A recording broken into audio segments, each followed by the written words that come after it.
Hi, നമ്മളിപ്പോൾ നിൽക്കുന്നത് കോഴിക്കോടിലെ കുട്ടിച്ചേറ വാർഡിലാണ്. ലോക്കൽ ബോഡി ഇലക്ഷൻ ആണ് വരാൻ പോകുന്നത്. അപ്പം ആളുകൾക്ക് എന്താണ് ഈ വർഷത്തെ ഇലക്ഷനെ കുറിച്ച് പറയാനുള്ളതെന്ന് കേൾക്കാം.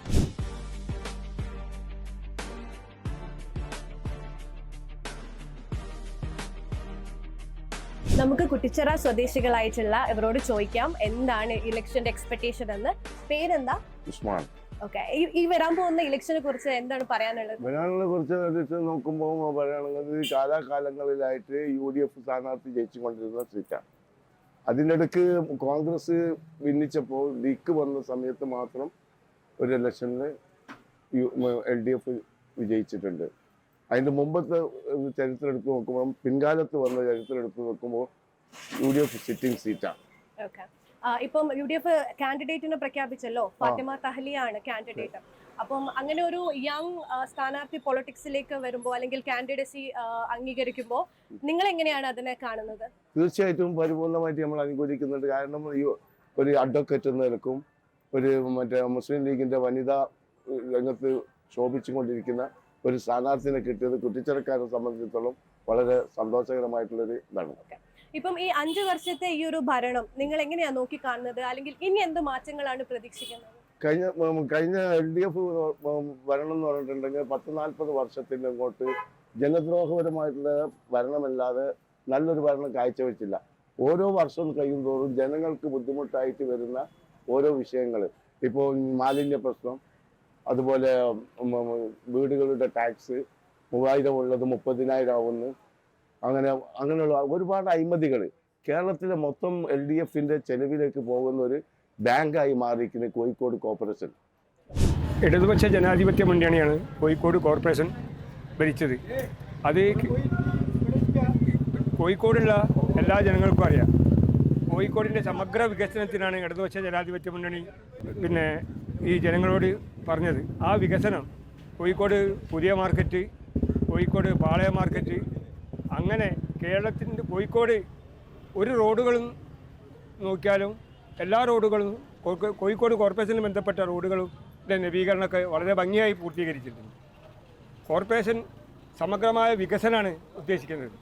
അല്ലാതെ UDF സംവിധാനം കട്ടുമുടിച്ച് കേരളത്തെ ഇക്കോലത്തിലാക്കി ഇതിനെ ഉണർത്തിക്കൊണ്ടുവന്ന കേരളത്തിലെ ഇടതുപക്ഷ ജനാധിപത്യ മുന്നണി അതിൻ്റെ ഭാഗമായ കേരളത്തിൽ ഒട്ടേറെ വികസന കാര്യങ്ങൾ നടക്കുമ്പോൾ അതിൽ കോഴിക്കോടിനെ വലിയൊരു പങ്കാളിത്തം ഉണ്ടാക്കാൻ കാരണം ഇടതുപക്ഷ ജനാധിപത്യ മുന്നണിയുടെ ഭരണവും കേരളത്തിലെ കോഴിക്കോട് ഇടതുപക്ഷ ജനാധിപത്യ മുന്നണി കോഴിക്കോട് കോർപ്പറേഷൻ ഭരിക്കലുമാണ്.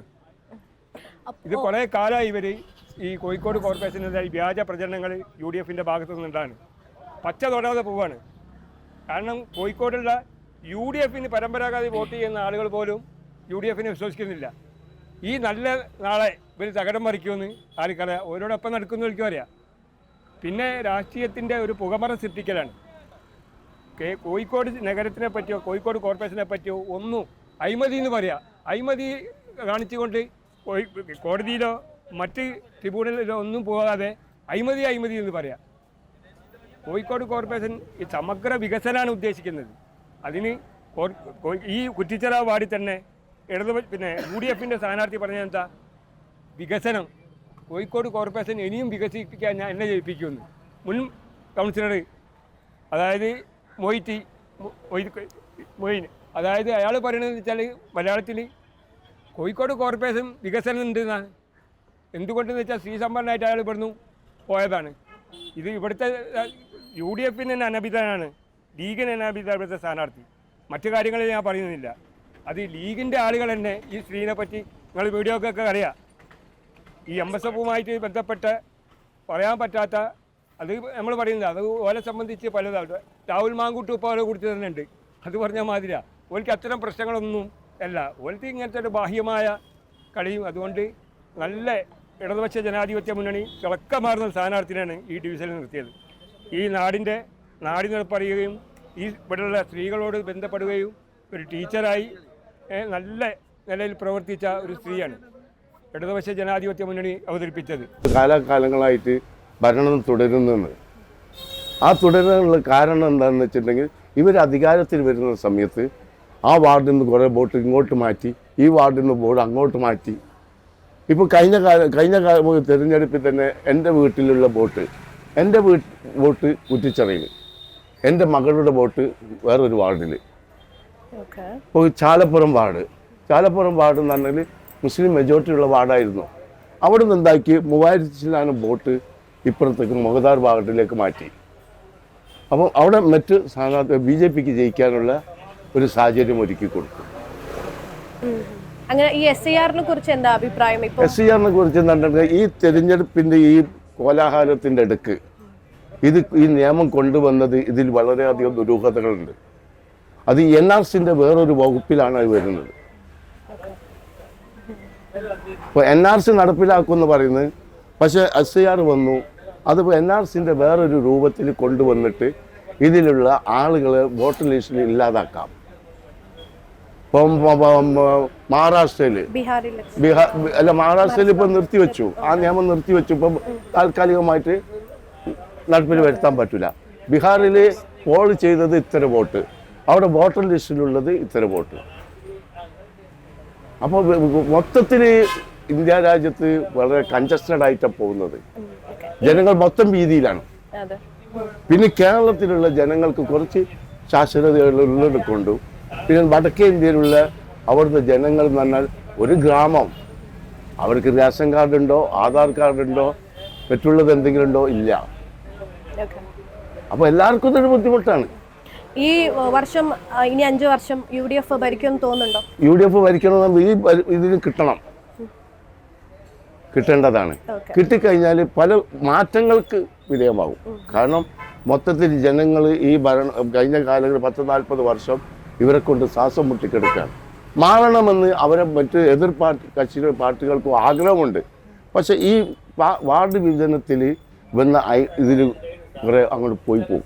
ഈ മാലിന്യ സംസ്കരണ പദ്ധതി ഇടതുപക്ഷ ജനാധിപത്യ മുന്നണി തീവ്ര യജ്ഞത്തിലാണ്. അങ്ങനെ അതിൽ നമുക്ക് ഓരോരുത്തർക്കും മാലിന്യം ഇപ്പോൾ തിരഞ്ഞെടുപ്പ് ഇത് പറയാൻ മാതിരി, ഇപ്പോൾ തിരഞ്ഞെടുപ്പിൽ പ്ലാസ്റ്റിക് ഉപയോഗിക്കരുത്, മറ്റേത് ഉപയോഗിക്കരുത്, അവിടെ തോരണങ്ങൾ കഴിച്ചിടരുത് എന്നൊക്കെയുള്ളൊരു ചട്ടം കോഴിക്കോട് കോർപ്പറേഷൻ എടുത്തിട്ടുണ്ട്. ബൂത്തിലാണെങ്കിലും എവിടെ ആണെങ്കിലും ആ മാലിന്യം നീക്കണം. പിന്നെ ഈ കോഴിക്കോട് ഒരു സമഗ്ര വികസനം ആവശ്യമുണ്ട്. അത് ഇടതുപക്ഷ ജനാധിപത്യ മുന്നണിക്ക് അറിയാം. ഈ ട്രാഫിക് ജാം സ്വാഭാവികമായിട്ട് നമ്മളെ കോഴിക്കോട് നഗരത്തിൽ മാത്രമല്ല എല്ലായിടത്തും ഉണ്ട്. അതിൻ്റെ പരിഹാരമാണ് പിന്നെ ദേശീയപാത ഒന്ന് ഡെവലപ്പായി വരുമ്പോൾ ഇതിൻ്റെയൊക്കെ ഈ നമ്മുടെ ഇപ്പോഴുള്ള ചെറിയ മിനി ബൈപ്പാസ് അതൊരു നോക്കുകുത്തിയായി മാറും. കാരണം തീരദേശ റോഡ്, അതിന് ശേഷം ചെറുവണ്ണൂർ മേൽപ്പാലം, ഇതൊക്കെ വരുമ്പം തന്നെ പിന്നെ നമ്മൾ കേരളയിൽ നിന്നറിഞ്ഞ് കൊണ്ടുവന്ന് ഇതിനൊക്കെ ഇപ്പം തുരങ്കപാതക്ക് പ്രതിപക്ഷ നേതാവ് എല്ലാത്തിനും എതിരാണ്. ജനനന്മകളെ തട്ടിമതിക്കും. ഇപ്പം ഈ പെൻഷൻ കൊടുക്കണത് 3600 ഉറുപ്പ്യാണ് ഒരാൾക്ക് പെൻഷൻ കിട്ടുന്നത്. ഇത് തട്ടിപ്പാണെന്നാണ് പറഞ്ഞത്. ജനോപയോഗപ്രദമായ കാര്യങ്ങളിലെല്ലാം തന്നെ അസഹിഷ്ണുത പ്രകടിപ്പിക്കുകയാണ് പ്രതിപക്ഷ നേതാവ്.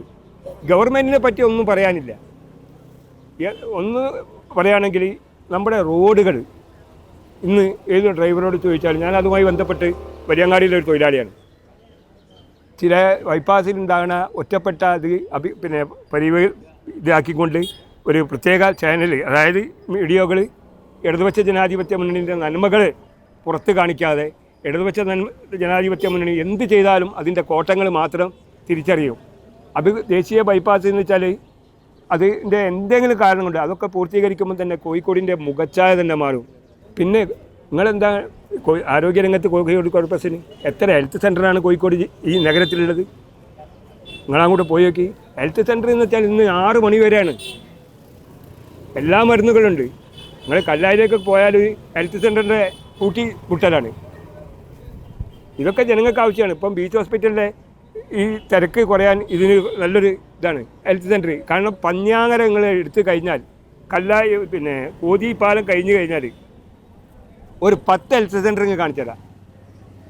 ഇത് രാവിലെ തുറന്നിട്ട് 10 മണിക്ക് കച്ചവടമില്ലാതെ നല്ല പൂട്ടലിനും ഇന്ന് 6 മണി വരെ ഡോക്ടർ ഇരിക്കണം. ഇത് സാധാരണക്കാരനിക്ക് ഒരു ഗുണമുള്ള സംഗതിയാണ്. ഇത്തരം കാര്യങ്ങൾ ഇടതുപക്ഷ ജനാധിപത്യ മുന്നണി വളരെ ഈ ചെറിയ വിമർശനങ്ങളൊക്കെ ഉണ്ടെങ്കിൽ പോലും എല്ലാ കാര്യത്തിലും തൃപ്തമായി കൊണ്ടുപോകാൻ ഇടതുപക്ഷ ജനാധിപത്യ മുന്നണി ശ്രമിക്കുന്നുണ്ട്.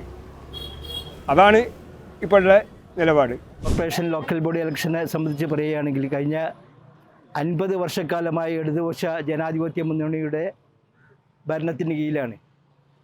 മറ്റു നഗരങ്ങളെ എടുത്ത് പരിശോധിച്ചാൽ കോഴിക്കോട് കോർപ്പറേഷൻ്റെ വികസനം, വ്യത്യസ്തങ്ങളായ രംഗങ്ങളിൽ വികസനം കാണാവുന്നതാണ്. വിദ്യാഭ്യാസ മേഖല എടുത്ത് പരിശോധിച്ചാൽ ഇപ്പോൾ ലോക്കൽ ബോഡിയുടെ കീഴിലാണ് ഹൈസ്കൂളുകളും ഹൈസ്കൂൾ തലം വരെയുള്ള സ്ഥാപനങ്ങളെല്ലാം തന്നെ. നഗരത്തിൻ്റെ വിവിധ ഭാഗങ്ങളിലുള്ള ഹൈസ്കൂളുകൾ ഹൈടെക്കായി ഉയർത്തിക്കൊണ്ടുവരുവാൻ സാധിച്ചിട്ടുണ്ട്. അതുപോലെ തന്നെ ആരോഗ്യ മേഖല എടുത്ത് പരിശോധിച്ചാൽ കോഴിക്കോട് കോർപ്പറേഷൻ്റെ കീഴിലുള്ള യൂണിറ്റുകൾ, ഹെൽത്ത് സെൻ്ററുകൾ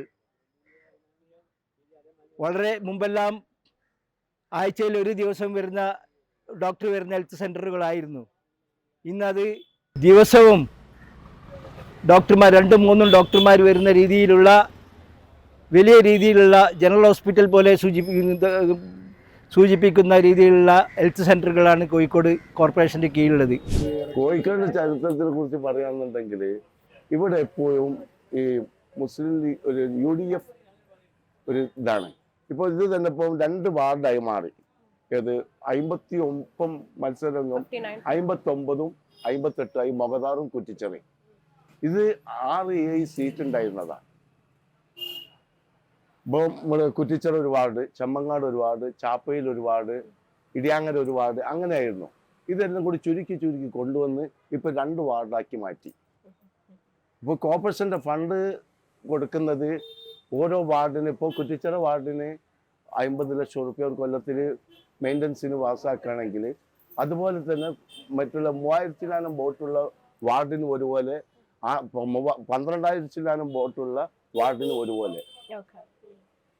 മൊത്തത്തിൽ ഇതൊരു എന്താ പറയുക, ഒരു കേരളത്തിൻ്റെ മൊത്തം വരെ സാമ്പത്തിക സോഴ്സ് കോഴിക്കോട് നഗരസഭയാണ്. ഇപ്പോൾ 19 കോടി റുപ്യ മെയിൻ്റനൻസ് വർക്കിന് ചിലവാക്കി എന്ന് പറയുന്നത്. ഈ ജനങ്ങൾക്കെല്ലാം അറിയാം. ഇപ്പോൾ കോഴിക്കോട് കോർപ്പറേഷനിൽ പോയി കഴിഞ്ഞാൽ അവിടുത്തെ സാറ്റ് ടാങ്കിൻ്റെ മാലിന്യം പോലും അവിടെ ഒലിച്ചും കൊണ്ടിരിക്കുകയാണ്. എന്ത് മോഡിഫൈ നടന്നത് 19 കോടി റുപ്യക്ക്? ഒരു 2-2.5 സെൻറ്റ് സ്ഥലത്ത് ഭൂമി ഉള്ള ആൾക്ക് വീട് എടുക്കണമെന്നുണ്ടെങ്കിൽ PR സെറ്റ്. അതേ സ്ഥാനത്ത് പണമുള്ള ലോബികളും ബിസിനസ് ലോബികളും വന്നു കഴിഞ്ഞാൽ അവനിക്ക് 26 തട്ട് ബിൽഡിംഗ് എടുക്കാൻ ഇതില്ല, ആ നിയമമില്ല. അങ്ങനെ ജനങ്ങൾ എങ്ങനെയെല്ലാം ദ്രോഹിക്കാൻ കഴിയും, അതുപോലെ ദ്രോഹിച്ചുകൊണ്ടിരിക്കാൻ.